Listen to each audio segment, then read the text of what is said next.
رب العالمین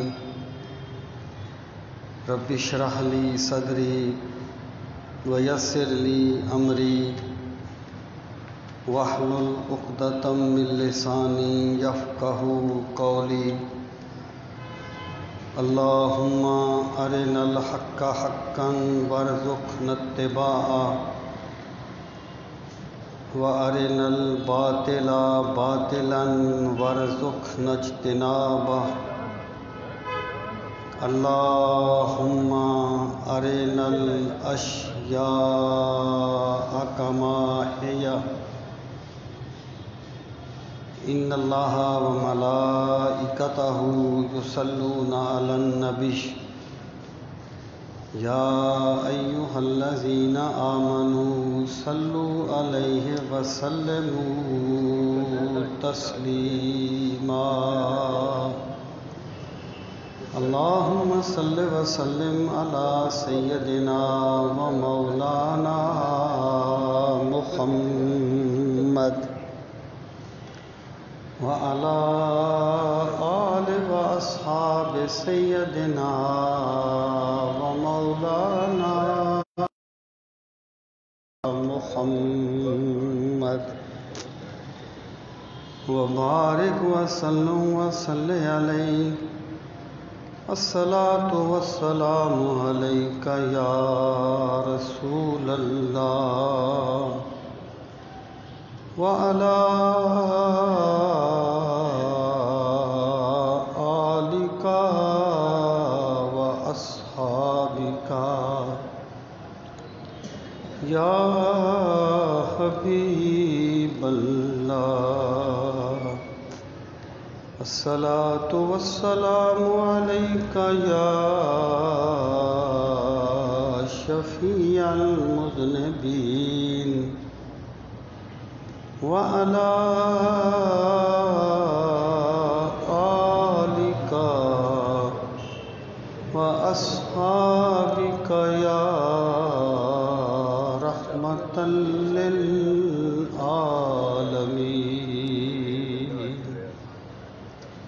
انتہائی عزت و احترام کے لائق قابل تکریم معزز و محترم سامعین کرام، پچھلے جمعۃ المبارک کے موقع پر میں جو گزارشات آپ کی خدمت میں پیش کر رہا تھا ان کا عنوان یہ تھا چند روحانی خدائی قوانین، یعنی اللہ رب العزت نے جس طرح اس دنیا کو، اس مادی دنیا کو چند قوانین کے تحت بنایا ہے اور چند قوانین کے تحت چلایا ہے، حالانکہ وہ قادر مطلق ہے، وہ بغیر قوانین کے بھی کائنات کو چلا سکتا ہے، لیکن وہ بغیر قوانین کے کائنات کو چلاتا نہیں ہے۔ اللہ تعالیٰ کی ان قوانین کو اللہ کی سنت کہا جاتا ہے، وَلَا تَجِدُ لِسُنَّتِنَا تَحْوِيلًا، اور تو ہماری سنت میں کوئی تبدیلی نہیں پائے گا۔ اسی طرح اللہ تعالیٰ نے روحانی دنیا کو بھی چند قوانین کے تحت بنایا ہے اور چند قوانین کے تحت چلایا ہے۔ جس طریقے سے اگر کسی بندے کے سر میں درد ہو تو اس کی یہ تکلیف ایک خدائی قانون کے تحت دور ہوتی ہے۔ جب وہ اس کا علاج کرتا ہے جو اللہ نے اپنے نظام میں رکھا ہے تو اس کی تکلیف دور ہوتی ہے۔ اسی طرح اگر کوئی بندہ یہ چاہتا ہے کہ مجھے تلاوت کی لذت ملے، مجھے نماز میں خضوع و خشوع ملے، میرے دل میں نیکی کا جذبہ ہو، مجھے راہ خدا میں خرچ کر کے اطمینان نصیب ہو، تو ان چیزوں کو پانے کے لیے بھی خدا کے قوانین ہیں۔ ان کو ہم کہہ سکتے ہیں روحانی دنیا کے قوانین۔ جو بات میں عرض کر رہا تھا وہ یہ کہ اللہ تعالیٰ کے روحانی قوانین میں سے ایک قانون یہ ہے کہ ہدایت اس کو ملتی ہے جو اللہ سے ہدایت مانگتا ہے، جس میں طلب پائی جاتی ہے، اس پر اللہ تعالیٰ ہدایت کے دروازے کشادہ کرتا ہے۔ اگر بندے میں طلب نہ پائی جائے تو بندہ دلیل کے سامنے لاجواب تو ہو جاتا ہے لیکن مانتا نہیں ہے۔ مانتا کس لیے نہیں کہ وہ ماننا چاہتا ہی نہیں ہے، اس میں طلب ہی نہیں پائی جاتی۔ جیسے میں نے آپ کو سورہ البقرہ کی روشنی میں وہ 3 مثالیں دے کے عرض کیا تھا، نمرود اور ایک اور بندہ جو بستی پر سے گزرا، پھر حضرت ابراہیم، تو یہ اللہ تعالیٰ کا روحانی ضابطہ ہے۔ اور اللہ رب العزت نے قرآن مجید میں اس چیز کو جگہ جگہ بیان کیا۔ ایک مقام پر فرمایا وَمَا يُضِلُّ بِهِ إِلَّا الْفَاسِقِينَ،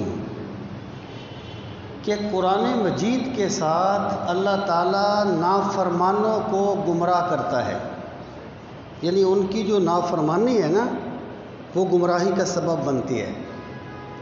وَيَهْدِي إِلَيْهِ مَنْ أَنَابَ، ایک اور مقام پر فرمایا، اور اللہ تعالیٰ ہدایت اسے دیتا ہے جو اللہ کی طرف رجوع کرتا ہے، جو اللہ سے مانگتا ہے اللہ اس کو ہدایت دیتا ہے۔ اور قرآن مجید میں یہ بات بڑے اسالیب سے بیان کی گئی کہ جس بندے میں تکبر ہوتا ہے وہ بندہ ہدایت سے محروم رہ جاتا ہے۔ ایک مقام پر دوزخ کو بئس المتکبرین کہا گیا کہ وہ تکبر کرنے والوں کا ٹھکانہ ہے۔ پہلی بات تھی جس پر میں تفصیل سے عرض کر چکا، اب میں ایک دوسرا اللہ کا ضابطہ بیان کرنا چاہتا ہوں۔ یعنی اس مقام پہ ہمیں یہ بات سمجھ لینی چاہیے کہ ہم میں ہدایت کی کتنی طلب ہے۔ کیا کبھی ہم نے یہ سوچا کہ ہمیں قرآن کی تلاوت کرتے ہوئے کیفیت کیوں نہیں طاری ہوتی؟ نماز پڑھتے ہوئے خضوع و خشوع کیوں نہیں ملتا؟ اور رسول کریم صلی اللہ علیہ وسلم نے فرمایا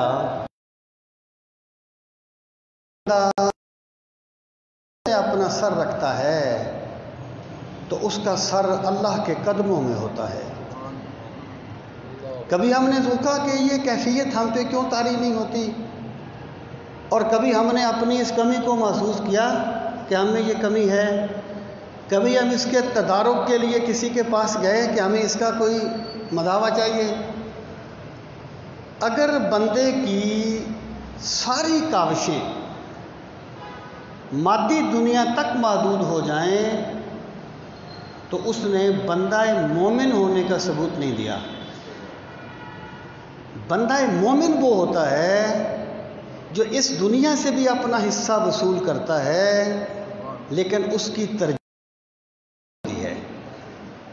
تو اللہ تعالیٰ کا ضابطہ یہ ہے کہ اللہ سے جو مانگو گے وہی تمہیں دیا جائے گا۔ وہ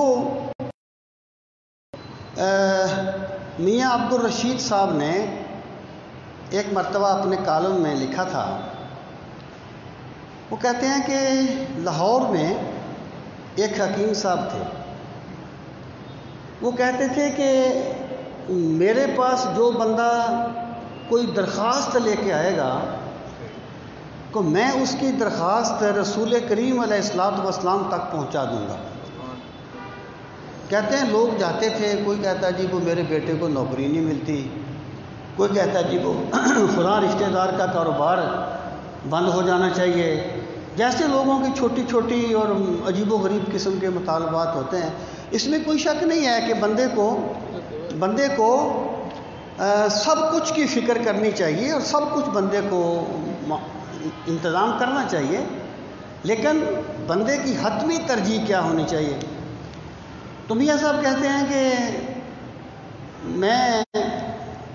میں نے مذاق کے لیے ان کے پاس چلا گیا، حکیم صاحب کے پاس، اور جا کر میں نے ایک درخواست لکھی۔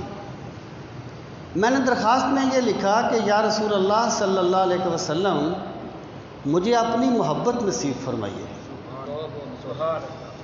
کہتے ہیں حکیم صاحب نے میری درخواست دیکھی تو اچھل پڑے، اپنی جگہ سے تڑپے، کہنے لگے بیٹا تیری طلب بڑی اونچی ہے، تیرا جو سوال ہے نا، تیرا سوال بڑا اونچا ہے، تیری طلب بڑی اونچی ہے۔ کہنے لگے یہ میں جو آپ کی درخواست ہے نا، یہ میں ڈائریکٹ سرکار کی بارگاہ میں نہیں دے سکتا، یہ داتا حضور کے چینل سے جائے گی، اس کا جو پراپر چینل ہے نا وہ داتا حضور ہے۔ تو کہتے ہیں میں تو درباروں شہداروں پہ جاتا نہیں تھا، میرا تو اس عقیدے سے تعلق تھا جو مزاروں پر نہیں جاتے تھے۔ میں نے کہا جی میں تو وہاں نہیں جاؤں گا۔ وہ کہنے لگے چلو تم ویسے آ جاؤ، تم باہر کھڑے ہو جانا، اب فاتحہ پڑھ لینا، جو تمہارا طریقہ ہے، میں جا کے داتا حضور کے پاس آپ کی درخواست پیش کر دوں گا، داتا صاحب اس کو سرکار کی بارگاہ میں پیش کریں گے۔ کہتے ہیں میں چلا گیا، میں باہر کھڑا ہو گیا، وہ حکیم صاحب اندر چلے گئے۔ میں بھول گیا بات کو کہ ویسے کوئی پرکھنڈ مچا رکھا ہے تو بات ختم ہو گئی۔ کہتے ہیں جب چند دن گزرے نا تو میرے دل میں ایک چینج محسوس ہوئی۔ میرا دل کہتا تھا کہ عبدالرشید اٹھ اور سرکار مدینہ پہ درود پڑھ، عبدالرشید اٹھ اور قرآن کی تلاوت کر۔ یہ ہوتی ہے طلب۔ اللہ کسی پہ ہدایت کو مسلط نہیں کرتا، اور میرے خدا کے خزانوں میں کمی بھی کوئی نہیں، لیکن بندہ یہ تو دیکھے کہ میں مانگتا کیا ہوں۔ سیدنا فاروق اعظم رضی اللہ تعالیٰ عنہ دعا مانگتے تھے، اے اللہ اللہم ارزقنی شہادتا فی سبیلک و موتا فی بلد حبیبک۔ دو چیزیں ہیں، اے اللہ مجھے اپنی راہ میں شہادت دینا، اور میری موت بھی تیرے محبوب کے شہر میں آنی چاہیے۔ اب طلب دیکھیں، عموماً تو شہادت میدان جنگ میں ہوتی ہے نا، اور جنگ باہر ہوتی ہے۔ طلب دیکھیں آپ، مولا شہادت بھی چاہتا ہوں اور موت بھی تیرے نبی کے شہر میں چاہتا ہوں۔ سبحان اللہ۔ طلب تھی نا، پھر اللہ نے دے دیا، شہادت بھی دے دی۔ سرکار کے مصلے پر زخمی ہوتے ہیں اور موت آئی، وہ بھی سرکار کے شہر میں آئی۔ یہ طلب کی بات ہوتی ہے۔ تو ہی ناداں چند کلیوں پہ کنات کر گیا، ورنہ گلشن میں علاقے تنگی داماں بھی ہے۔ اگر بندہ اپنی طلب کو دیکھے تو پھر وہ سوچے کہ میں خدا سے مانگتا کیا ہوں۔ تو ہدایت اس کو ملتی ہے جو ہدایت مانگتا ہے۔ جو بندہ یہ محسوس کرے کہ میں خشیت الہی سے خالی ہوں، محسوس تو پہلے کرے نا، اپنی کمی کو محسوس کرنا اصلاح کا پہلا قدم ہے۔ واصف علی واصف نے کہا تھا اس نابینے کو راستہ کون دکھائے گا جو ہر قدم پہ ٹھوکر تو کھاتا ہے لیکن اپنے آپ کو اندھا ماننے کے لیے تیار نہیں ہے۔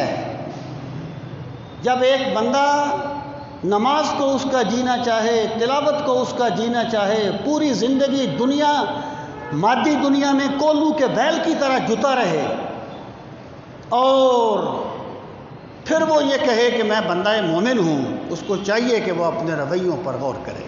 سامعین محترم، وقت کم ہوتا ہے، تو یہ پہلا ضابطہ تھا اللہ کا، ہدایت اس کو ملتی ہے جو ہدایت مانگتا ہے، خشیت اس کو ملتی ہے جو خشیت کے لیے کوشش کرتا ہے، انسو اس کو ملتے ہیں جو اللہ سے مانگتا ہے۔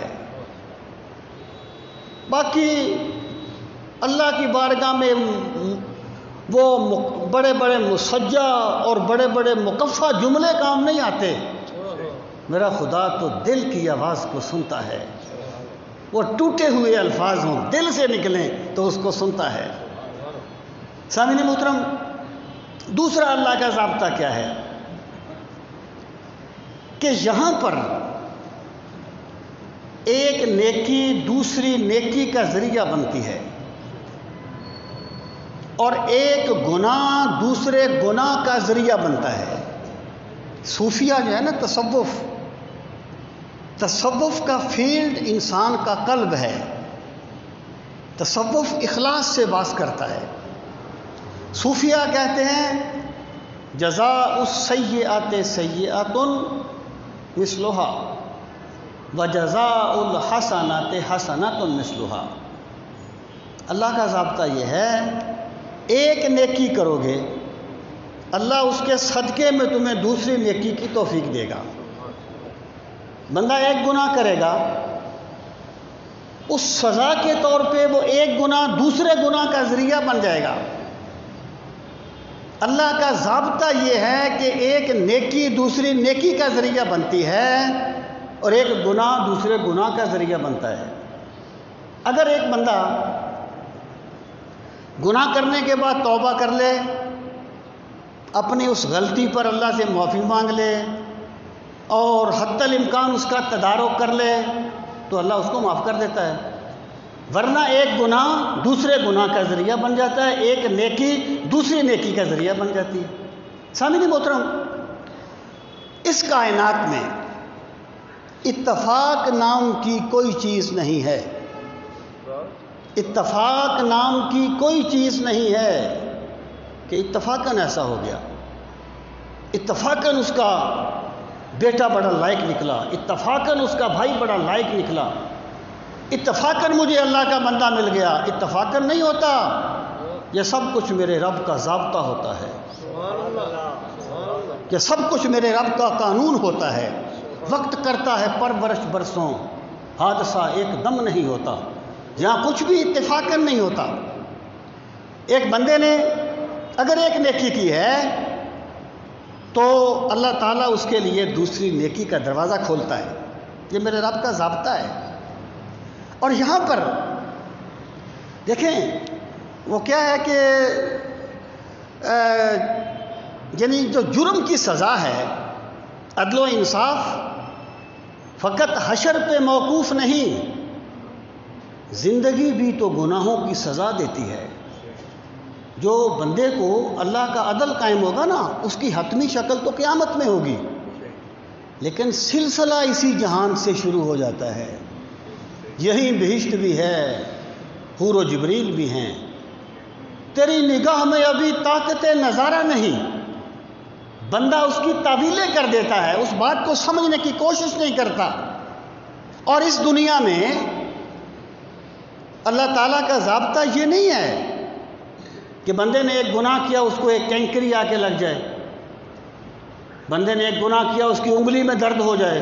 اگر یہ ہوگا تو پھر تو غیب غیب نہ رہا نا۔ یہاں کیا ہے، جب میرا خدا کسی سے خوش ہوتا ہے تو فرماتا ہے اسے میرے دین کی خدمت کی سعادت بخش دو، اسے نیک اولاد دے دو، اسے اچھے دوست دے دو، اسے عبادت کا ذوق دے دو۔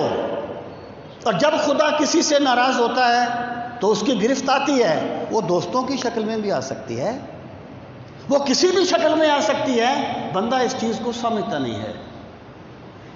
خدا کا جو انشورنس کا سسٹم ہے نا، اس میں وہ کبھی اپنے نتائج سے پیچھے نہیں رہتا۔ اگر بندہ کوئی نیکی کرتا ہے، وہ اشفاق صاحب کہا کرتے تھے نا کہ نیکی مرنے والی چیز نہیں ہے، وہ کسی نہ کسی موڑ پہ کھڑی ہوتی ہے، کہیں نہ کہیں بندے کو اس کا رزلٹ ملتا ہے اس دنیا میں بھی۔ سامعین محترم، میں آپ کو ایک مثال دیتا ہوں کہ ایک نیکی دوسری نیکی کا ذریعہ بنتی ہے اور ایک گناہ دوسرے گناہ کا ذریعہ بنتا ہے۔ یہ خدا کا ضابطہ ہے، یہ میرے رب کا قانون ہے، اور اس قانون کا تعلق مادی دنیا سے نہیں، اس قانون کا تعلق روحانی دنیا کے ساتھ ہے۔ سامعین محترم، اب دیکھیں مثلا وہ حضرت عبداللہ اندلسی کی بڑی مشہور بات ہے، بہت بڑے محدث تھے، ہزاروں ان کے شاگرد تھے، حدیث پڑھایا کرتے تھے۔ ایک مرتبہ کسی بستی سے گزرے تو لوگ بتوں کی پوجا کر رہے تھے، تو وہاں پر کسی خاتون کو دیکھا، اس پر فریفتہ ہو گئے، وہ عیسائی تھی۔ کہنے لگے جی شادی کرو، انہوں نے کہا جی پہلے اسلام چھوڑو۔ اسلام چھوڑ دیا، ان کے وہ خنزیر چرانے لگ گئے۔ اس طریقے سے ان کی زندگی گزرتی رہی۔ ظاہر ہے سارے لوگ جو تھے وہ پیچھے ہٹ گئے۔ یہ جو شیخ فرید الدین عطار ہیں یہ ان کے مرید تھے اور کامل مرید تھے۔ یہ سمجھتے تھے کہ یہ میرے شیخ کی کوئی آزمائش ہے، کوئی امتحان ہے۔ ان کا عقیدت کا سلسلہ باقی رہا۔ بہرحال میں بات مختصر کر رہا ہوں۔ پھر اللہ نے انہیں ہدایت دی، وہ دوبارہ مسلمان ہوئے اور پھر بلند مقام پر پہنچے۔ تو شیخ فرید الدین نے ایک دن پوچھا کہ حضرت کیا ہوا تھا؟ اتنے بڑے آپ شیخ ہیں، اتنے بڑے محدث ہیں، سینکڑوں ہزاروں آپ کے شاگرد ہیں، آپ سے حدیث پڑھتے ہیں، قرآن پڑھتے ہیں، آپ نے اسلام چھوڑ دیا، آپ مرتد ہو گئے۔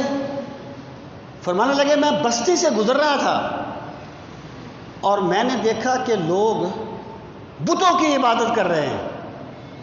میرے دل میں خیال آیا کتنے بیوقوف لوگ ہیں، بتوں کی عبادت کر رہے ہیں اور میں تو صرف اللہ کی عبادت کرتا ہوں۔ تو اوپر سے آواز آئی اگر تو اللہ کی عبادت کرتا ہے تو یہ تیری ذہانت کا نتیجہ نہیں ہے، یہ ہمارے کرم کا نتیجہ ہے۔ بس میرے دل میں یہ احساس برتری آیا، اللہ نے مجھ سے ہدایت سلب کر لی، اللہ نے مجھ سے ہدایت چھین لی۔ یہ جو ہے نا بڑا، یہ صرف اللہ کی ذات ہے، متکبر اللہ کی ذات ہے، اپنی کبریائی کو بیان کرنے والا۔ حدیث پاک میں آتا ہے اللہ تعالیٰ فرماتا ہے الکبریاء ردائی، یہ بڑا ہونا یہ میری چادر ہے، کبریائی میری چادر ہے، بڑا میں ہوں۔ اگر کوئی مجھ سے الجھنے کی کوشش کرے گا میں اسے پارا پارا کر دوں گا، میں اسے چورا چورا کر دوں گا۔ تو ایک بندہ اگر حق قبول نہیں کرتا تو عین ممکن ہے اس کا تکبر اس کے راستے میں رکاوٹ بن گیا ہو اور تکبر کے گناہ نے اسے گمراہی کے گناہ پر فریفتہ کر دیا ہو اور اس پر برانگیختہ کر دیا ہو۔ سامعین محترم، اب میں ایک اور مثال دیتا ہوں۔ رسول کریم صلی اللہ تعالیٰ علیہ وآلہ وسلم کے ایک صحابی تھے، وہ سرکار کی بارگاہ میں آ کے جب مسلمان ہوئے تو کہنے لگے یا رسول اللہ صلی اللہ علیہ وسلم، میں نے زمانہ جاہلیت میں 360 بچیاں ایسی تھیں جنہیں ان کے والدین قتل کرنا چاہتے تھے، کیونکہ وہ بہت سے قبیلے اپنی بچیوں کو زندہ دفن کر دیا کرتے تھے، اس کے بڑے اسباب تھے۔ ان کے والدین انہیں قتل کرنا چاہتے تھے، دفن کرنا چاہتے تھے زندہ۔ یا رسول اللہ صلی اللہ علیہ وسلم، میں نے ان سے ان بچیوں کو لیا، میں نے ان کی پرورش کی، میں نے انہیں پالا، تو کیا مجھے اس کا اجر ملے گا؟ کیا مجھے اس کا بدلہ ملے گا؟ تو سرکار نے فرمایا تجھے اجر تو مل گیا کہ تجھے اللہ نے اسلام قبول کرنے کی سعادت دے دی۔ ہو صداقت کے لیے جس دل میں مرنے کی تڑپ، ایک بندہ اگر چاہتا ہے نا میں حق کے لیے مر جاؤں، تو یہ سعادت ویسے نہیں ملے گی، یہ سعادت ویسے نصیب میں نہیں ہوگی۔ یار پانی، برتن صاف نہ ہو تو بندہ اس میں پانی نہیں ڈالتا، اللہ کی محبت گندے دل میں کیسے آئے گی؟ ہو صداقت کے لیے جس دل میں مرنے کی تڑپ، پہلے اپنے پیکرے خاکی میں جاں پیدا کرے اور پھونک ڈالے یہ زمین و آسمان مستعار، اور خاکستر سے پھر اپنا جہاں پیدا کرے، اور سوئے گردوں نالائے شبگیر کے بھیجے سفیر، اور رات کے تاروں میں اپنے رازداں پیدا کرے۔ اگر وہ اس قدر اللہ کی بندگی میں مگن ہوگا تب خدا اسے صداقت پر مرنے کی توفیق دے گا۔ اللہ کا ضابطہ یہ ہے، ایک نیکی دوسری نیکی کا ذریعہ بنتی ہے اور ایک گناہ دوسرے گناہ کا ذریعہ بنتا ہے۔ ایک بزرگ تھے، میں ان کا نام احتراماً نہیں لیتا، وہ فرماتے ہیں، اور یہ بھی اہل تصوف کا طریقہ ہے کہ وہ اپنی برائی کو، اپنے جو ایسی بات سمجھتے ہیں صحیح نہیں ہوتی، اسے بیان کرنے میں ہچکچاہٹ محسوس نہیں کرتے۔ دنیا داروں کا طریقہ کیا ہے؟ قرآن مجید نے کہا وَيُحِبُّونَ أَن يُحْمَدُوا بِمَا لَمْ يَفْعَلُوا، کہ وہ اس چیز پر بھی اپنی تعریف چاہتے ہیں جو انہوں نے کی نہیں ہوتی۔ یہ دنیا داروں کا طریقہ ہے کہ جو کام انہوں نے کیا نہیں ہے نا، اس پر بھی چاہتے ہیں کہ ہمیں اپریشیٹ کیا جائے، ہماری تعریف کی جائے۔ یہ مادیت پرستوں کا طریقہ ہے، دنیا داروں کا طریقہ ہے۔ اور ایمان والوں کا طریقہ کیا ہے کہ اگر کبھی ان سے غلطی ہو جائے تو وہ اسے صحیح ثابت کرنے کے لیے دلیلیں نہیں کرتے، اپنی غلطی کو تسلیم کر لینا بہت بڑے بندے کی علامت ہوتا ہے۔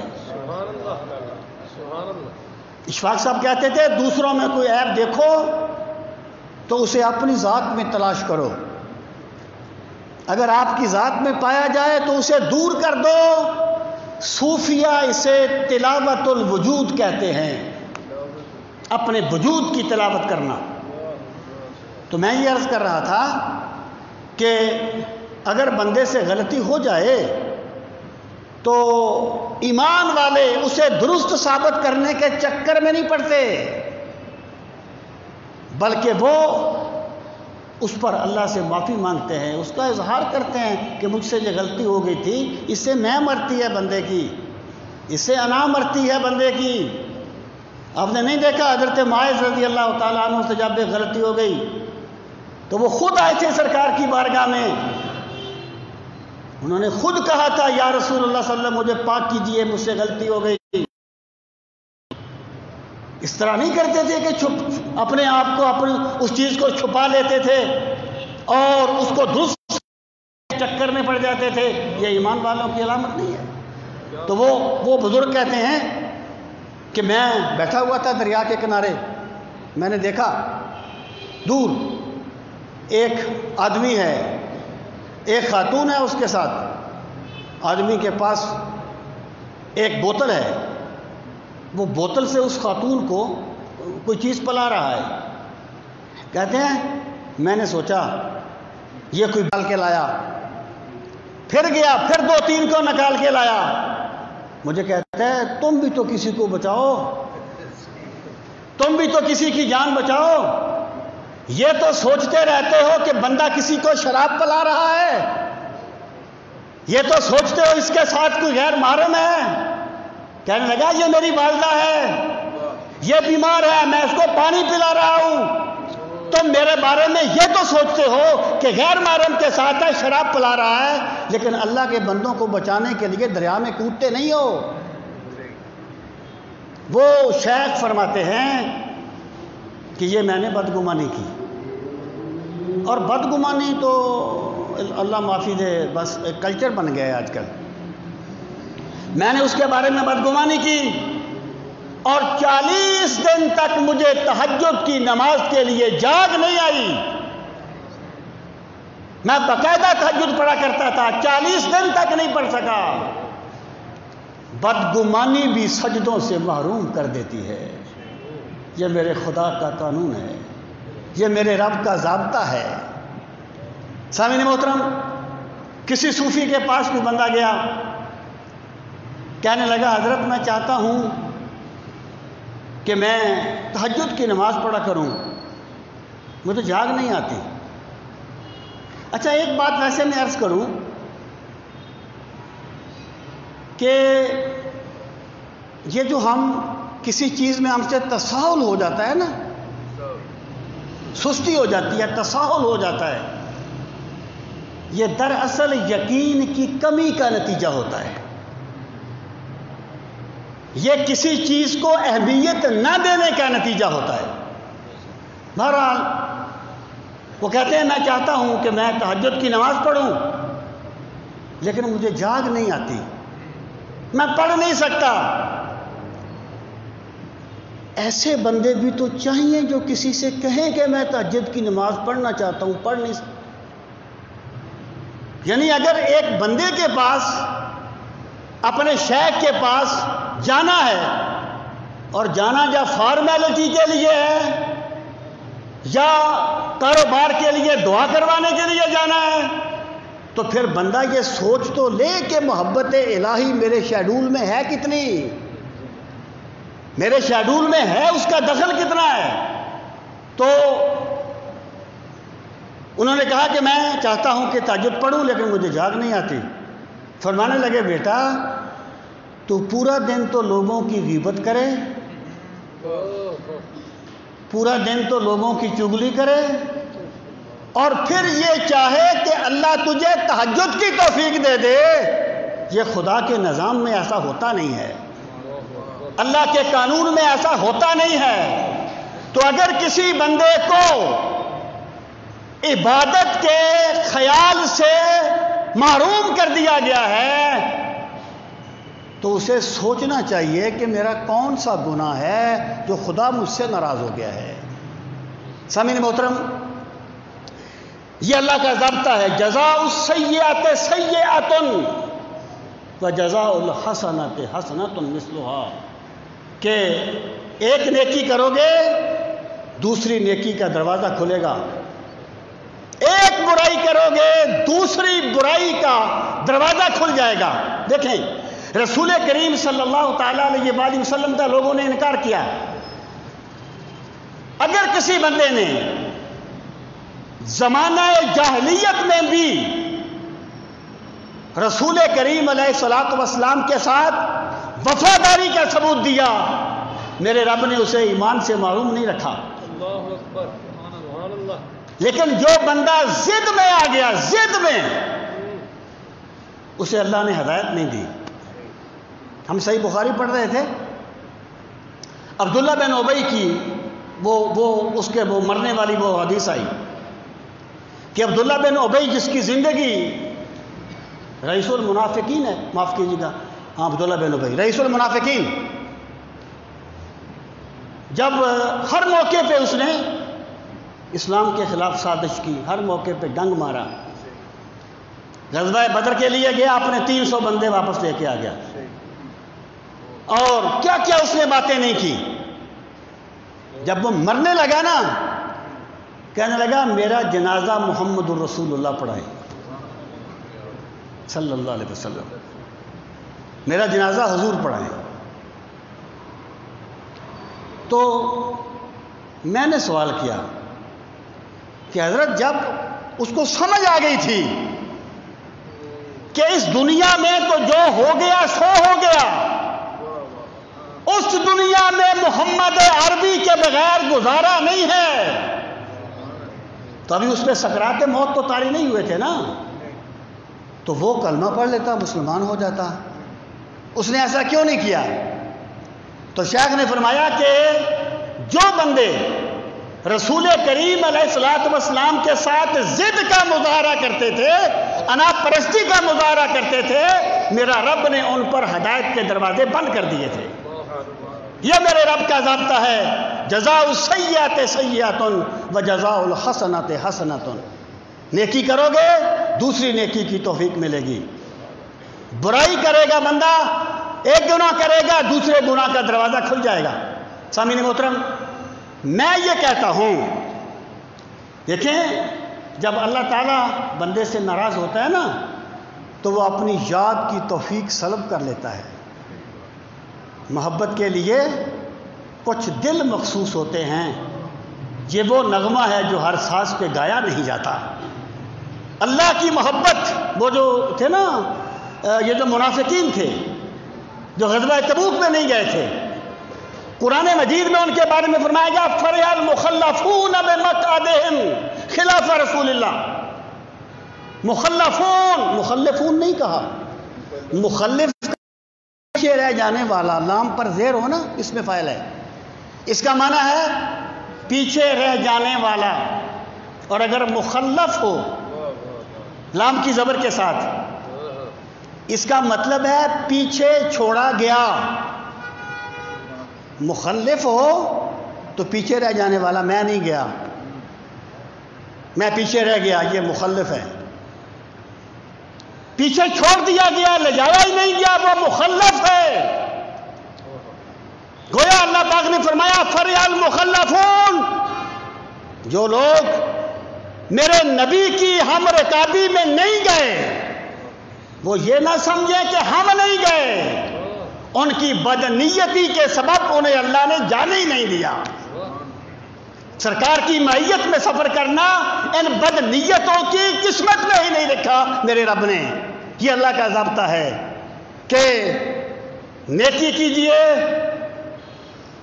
کہیں نہ کہیں بندے کو دوسری نیکی کی توفیق ملے گی. کبھی رات کی تنہائیوں میں کسی یتیم کے ہاتھ پہ اپنی خون پسینے کی بندہ کمائی رکھ دے، پھر وہ دیکھے خدا کی رحمتیں کیسے آتی ہیں. یہ نیکی کی توفیق میراث میں نہیں ملتی، یہ بازار سے بھی نہیں خریدی جاتی، یہ کسی سے چھینی بھی نہیں جاتی. میرے رب نے اپنے ضابطے بنا دیے ہیں. سامعین محترم، اسی طریقے سے اللہ کا ایک ضابطہ ہے، حدیث پاک میں آتا ہے، اور امام غزالی المنقذ من الدلال میں لکھتے ہیں، جو بندہ نبوت کی ساخت سمجھنا چاہے المنقذ من الدلال ضرور پڑھے. اس میں کہتے ہیں بعض باتیں ایسی ہیں جنہیں پیغمبر کے سوا کوئی نہیں کر سکتا. یعنی یہ بڑے بڑے بڑے بندوں کی بات ہوتی ہے، بڑے بندوں کی بات ہے. یہ وہ ہے نا، جب ایک مرتبہ سرکار کے زمانے میں سورج کو گرہن لگ گیا، ان کا خیال تھا اپنا عربوں کا کہ سورج کو گرہن کسی بڑے بندے کی موت پہ لگتا ہے. اتفاق ایسا ہوا، حضرت ابراہیم جو سرکار کے صاحبزادے تھے ان کا وصال ہو گیا. یہ اتفاق میں روٹین میں کہہ رہا ہوں، وہ جو پہلے میں نے بات کی اس کے مخالف نہیں ہے، یہ میں روٹین کی بات کر رہا ہوں. تو سورج کو گرہن لگ گیا. اب صحابہ کرام کو سرکار سے ویسے ہی بڑی محبت تھی، اور واقعی حضرت ابراہیم کا مقام بڑا بلند تھا. سبحان اللہ، اگر کسی بھی بندے کی وفات پر سورج کو گرہن لگتا ہوتا تو حضرت ابراہیم کے وصال پر تو بالکل ہی سورج تاریک ہو جاتا. تو لوگوں نے کہا حضرت ابراہیم کی وجہ سے سورج کو گرہن لگ گیا. سرکار تشریف لائے، آپ نے لوگوں کو خطبہ دیا اور فرمایا یہ سورج اور چاند اللہ کی نشانیاں ہیں، انہیں گرہن کسی بڑے بندے کی موت کی وجہ سے نہیں لگتا، بلکہ یہ اللہ کی نشانیاں ہیں. اللہ جب چاہتا ہے نور دے دیتا ہے، جب چاہتا ہے نور چھین لیتا ہے. اب جو بات میں کہنا چاہتا ہوں، علامہ اقبال کہتے ہیں کہ اگر سرکار اور کوئی معجزہ بھی لے کے نہ آتے تو یہ اتنی بڑی بات ہے سرکار کی، جو سرکار کی نبوت پہ سب سے بڑی دلیل ہے کہ ایک، یعنی جس کو کہتے ہیں نا کیش کرنا، بندہ ایک چیز کو کیش کر سکتا ہے لیکن وہ کرتا نہیں ہے کیونکہ حق نہیں ہے. یہ بڑے بندوں کی باتیں ہوتی ہیں. تو میں یہ عرض کر رہا تھا، امام غزالی کہتے ہیں یہ باتیں پیغمبر کی ذات کے سوا کوئی نہیں کر سکتا. ان میں سے ایک بات یہ ہے، من اعان ظالما سلط اللہ علیہ، او کما قال النبی صلی اللہ علیہ وسلم. سرکار نے فرمایا جو کسی ظالم کی مدد کرے گا، ایک دن آئے گا جب اللہ اس ظالم کو اسی پر مسلط کر دے گا. آپ دیکھ سکتے ہیں ظالم سے کی مدد کرنے والا اسی ظالم کے ہاتھوں مرا. یہ رب کا ضابطہ ہے، وہ میں نے جس کے لیے، یہ آج اس نے کہا ہے کہ اپنی حد میں رہو. جو بندہ کسی ظالم کی مدد کرے گا تو وہ اس کے ظلم سے محفوظ نہیں رہے گا. کسی نہ کسی صورت میں اس دنیا سے پہلے ہی اس دنیا میں بھی اسے اس کا مزہ چکھنا پڑے گا، اور اس کے جواب کا سامنا کرنا پڑے گا۔ سامعین محترم،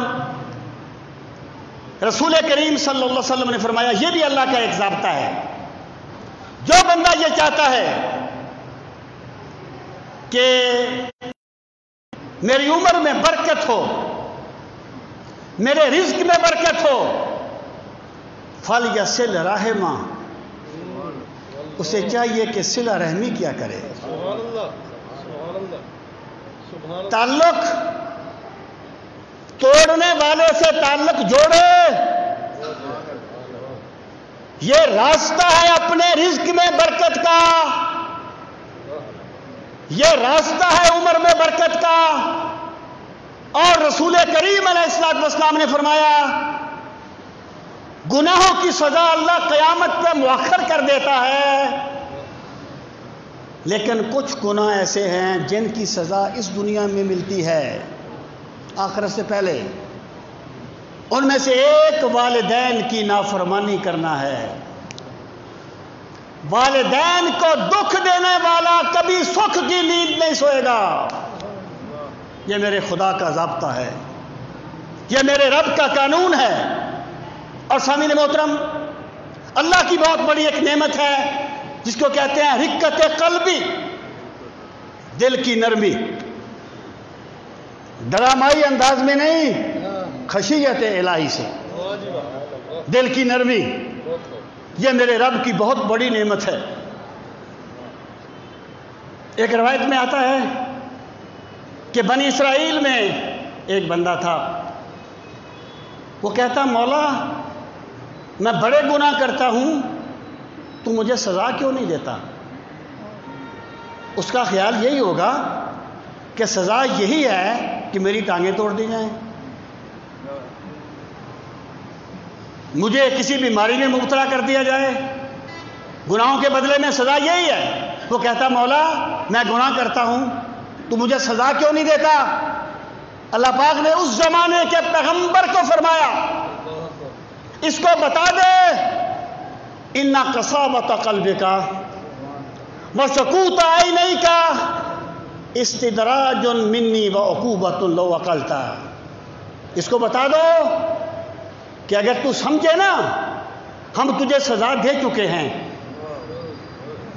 ہم تجھے اپنی گرفت میں لے چکے ہیں، تجھے اپنا عذاب میں مبتلا کر چکے ہیں۔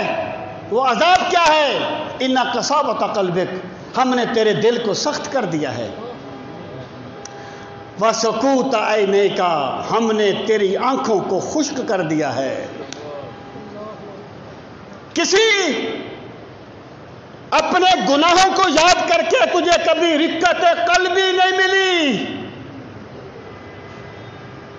اپنی خطاؤں کو یاد کر کے تیری آنکھ سے کبھی آنسو نہیں بہا، یہ بھی تو ہمارا عذاب ہے، یہ بھی تو ہماری گرفت ہے۔ تو اللہ کا ضابطہ یہ ہے کہ جب ایک بندہ گناہ کے راستے پر چلتا ہے اللہ اس کے دل کو سخت کر دیتا ہے، پھر اسے کسی یتیم پہ ترس نہیں آتا، کسی بیوہ کا پلاٹ پہ قبضہ کرتے ہوئے ترس نہیں آتا، پھر اسے کسی بے بس کی بے بسی پہ ترس نہیں آتا، وہ ان چیزوں سے بے نیاز ہو جاتا ہے۔ یہ جو رقت قلبی ہے، یہ جو آنکھ کے آنسو ہے، یہ ویسے خشک نہیں ہوتے، یہ میرے رب کے ضابطے کے تحت خشک ہوتے ہیں، اور یہ بہت بڑی نعمت ہے۔ رسول کریم علیہ السلام نے فرمایا قیامت کے دن جن بندوں کو اللہ اپنے عرش کا سایہ نصیب فرمائے گا ان میں سے ایک بندہ وہ ہوگا ذکر اللہ خالیا، جس نے تنہائی میں بیٹھ کے اللہ کو یاد کیا، اللہ کے کرم کو یاد کیا، اپنی خطاؤں کو یاد کیا، ففاضت عینا، اس کی آنکھ سے آنسو جاری ہو گئے، اللہ اسے اپنے عرش کا سایہ نصیب فرمائے گا۔ یہ بہت بڑی نعمت ہے، یہ بہت بڑی دولت ہے، اور یہ کس طرح ملتے ہیں؟ پہلی بات یہ کہ کوئی بھی ہم روحانی مقام پانا چاہیں تو اس کے لیے سب سے پہلی چیز اپنی کمی کا احساس، پھر اس کے لیے اللہ نے جو جد و جہد سکھائی ہے وہ، اور پھر اللہ کے صالح بندوں کے پاس بیٹھنا. اٹھ فریدا ستیا ول مسجد دے جا تے مت کوئی بخشیا مل پوی تو بھی بخشیا جا. یہ جو صحبت صالحین ہے نا، یہ میرے رب کا ضابطہ ہے کہ صحبت صالحین میں بیٹھنے والا بدبخت نہیں رہتا، شقی نہیں رہتا.